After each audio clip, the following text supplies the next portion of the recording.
നല്ല വരിക്ക ചക്കപ്പഴം ചെറുതായിട്ട് അങ്ങോട്ട് അരിഞ്ഞതിന് ശേഷം ഒരു ചീഞ്ചിട്ട് അടുപ്പയിലോട്ട് വെച്ചതിന് ശേഷം 2 സ്പൂൺ നെയ്യ് ഒഴിച്ചൊന്ന് ചൂടാവുമ്പോഴേ ക്രഷ് ചെയ്ത് വെച്ച് നമ്മുടെ കാഷ്യൂനട്ട് വറുത്ത് കോരി വെക്കുക. അതിലോട്ട് ചിരുകി വെച്ച തേങ്ങ നമ്മളൊന്ന് മൂപ്പിച്ചെടുക്കുക.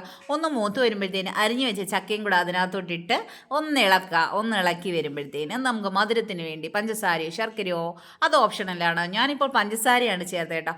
പഞ്ചസാര ഒന്ന് മെൽറ്റായി വരുമ്പോഴത്തേക്കിന് 1 സ്പൂൺ ഏലക്ക പൊടിച്ചതും കൂടെ അങ്ങോട്ട് ചേർത്ത് കൊടുക്കുക. അതിനുശേഷം അത് വാങ്ങി വെച്ചതിന് ശേഷം ഞാനിവിടെ വയണയിലയാണ് എടുത്തത് കേട്ടോ. വയണയില കുമ്പിൾ കുത്തി അതിനുശേഷം ഗോതമ്പ് പൊടിക്കകത്താണ് ഞാൻ ഉണ്ടാക്കുന്നത്. ഗോതമ്പ് പൊടിയിൽ ശകലം ഉപ്പിട്ട് കുഴച്ചതിന് ശേഷം നമ്മുടെ ഈ കൂട്ടില്ലേ ആ കൂട്ടും കൂടി ഇട്ട് ഇളക്കി വെച്ച് കുറച്ച് ഞാൻ മാറ്റി വെച്ചു. അങ്ങനെ വയണയിലേക്ക് ഈ കുമ്പിൾ കുത്തിയതിനകത്തോട്ട് എടുത്ത് വെച്ചതിന് ശേഷം മണ്ടയ്ക്കൊരു ഫില്ലിംഗ് ഒക്കെ കൊടുത്തു ആവിയിൽ നന്നായി വേവിച്ചെടുത്തു കേട്ടോ.